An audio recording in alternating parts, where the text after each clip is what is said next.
Hello, everybody. I'm hoping third time is a charm here because I've tried this twice and it did not work the way I wanted it to. So this is number three.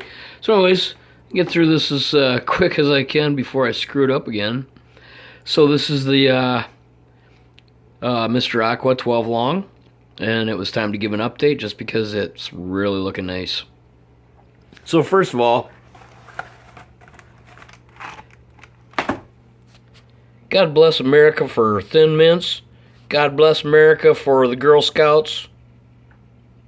Fuck Donald Trump. Alright, that's my political statement for the night. So, yeah, 12 long's looking really nice. Plants are all doing very well. There's no plants here that I am bumping out of here. Everything's doing fine.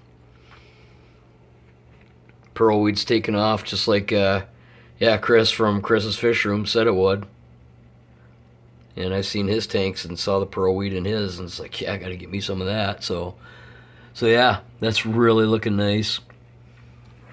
I like the contrast of the pearlweed with the rotala mixed in with it. It's neat how it just kind of starts to mix in and flow together. And I think the two colors and just the hopefully it's not too contrasty here, but the two textures really mix together nice, and that back wall of Java moss on there looks just sets it off beautiful.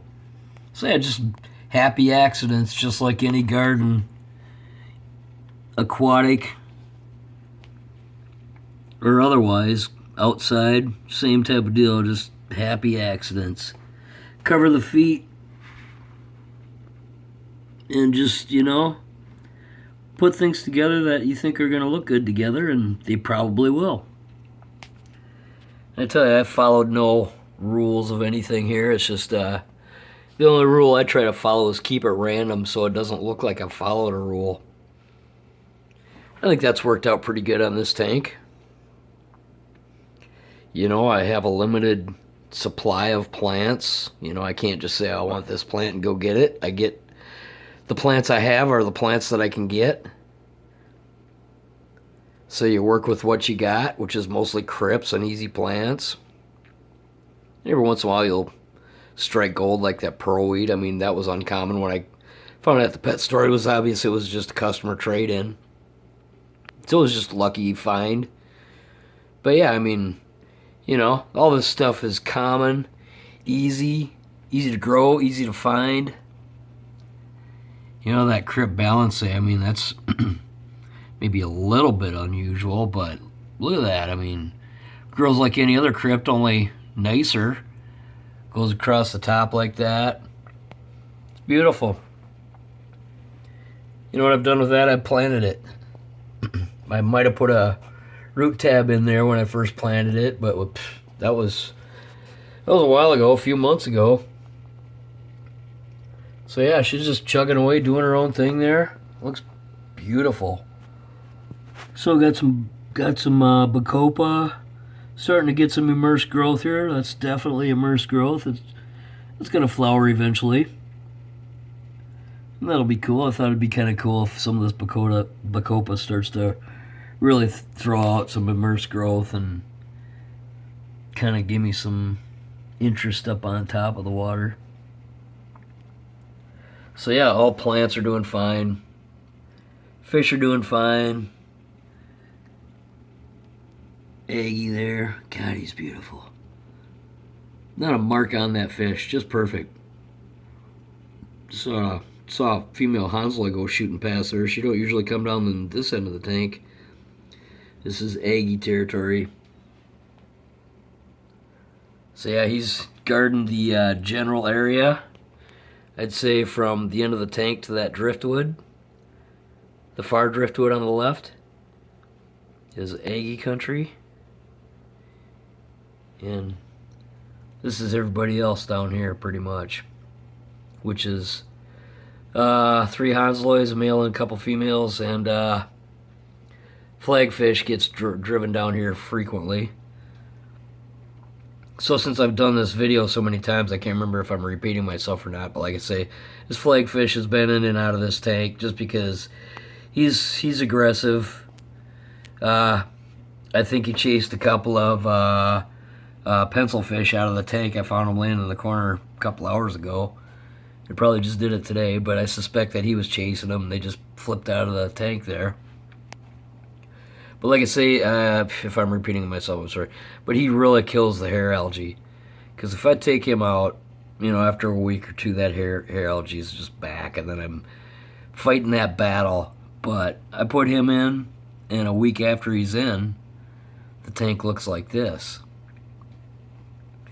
But I'm sure after probably another week, I'll get tired of him pushing fish around, like the pencil fish and the Hansleys. He's not big enough to eat them, but just kind of aggressive. I don't want to have the female. They're chasing each other around the tank constantly. It's just kind of annoying. So I don't know. I'll get sick of him. I'll throw him back in the 40, and he'll fend for himself in there for a little bit. And then I'll feel bad for him, and then I'll see the hair algae, and he'll come right back into this. So anyways, God, I can't remember if I've been through this. There's male Aggie. There's a female that hangs down here, and she's got fry, and this is her specific area right in this dark corner right under the sponge, which I don't clean because of the fry.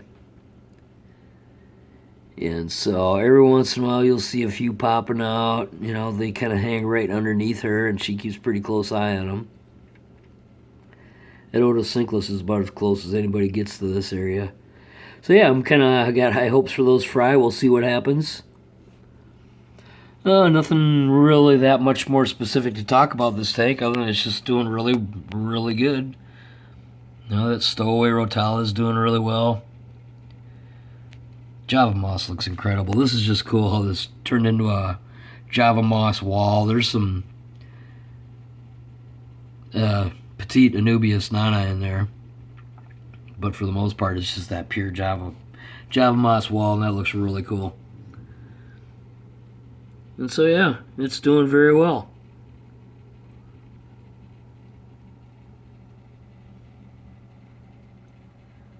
She looks good. Yeah, this is kind of, like I say, this is kind of the tank of my dreams. We'll just keep an eye on it. Hopefully it keeps going this way, but right now this is as close to perfect as I can get. I was just kind of maybe for my own purposes here to document this. Let's see if I can get a good shot of it. This Bolbitis, I've had this for I think almost 2 years, and it's stayed alive but grown almost. It's hardly ever grew. It was like a plastic plant. It just sat there. It was like half this size. In the last couple months in this tank, it has just really taken off, and it's starting to grow finally. And yeah, there's a little bit of algae on it, but like I say, that flagfish will take care of that pretty soon. But yeah, that Bolbitis, it's kind of hard to get a shot here, but it's glued to this wood, and got high hopes for that plant because I really like Bolbitis, but they're hard to find. And I found this little thing in a cup at the pet store or at the fish store, and it was like $10, and there was hardly anything there. It's like I wasn't sure if I should buy it or not. But yeah, finally paying off some dividends here, because see them giant Bolbitis like Rachel O'Leary's got in that river tank.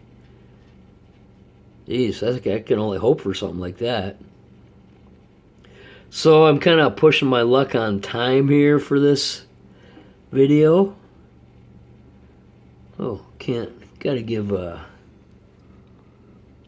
Mr. Aggie there a little screen time. That is one perfect fish. I don't know, I'd have to say he's my favorite Apisto at this time by far. This pair, these Agassiz.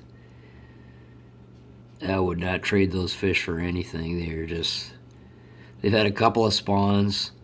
This is the longest they've kept, the females kept the fry. So I think they're getting better at it. I mean, they're certainly guarding their end of the tank. Not not much gets down here. And like I say, they seem healthy. That male, there's just not a mark on him. He's just Mr. Perfect. So yeah, that is the 12 long Mr. Aqua.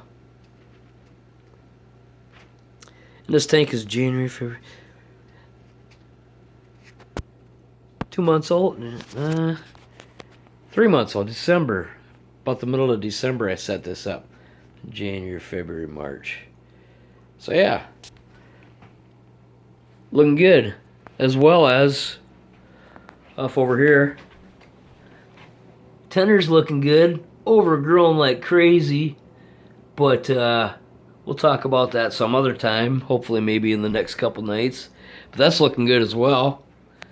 But yeah. 12 long Mr. Aqua. Beautiful tank. Really.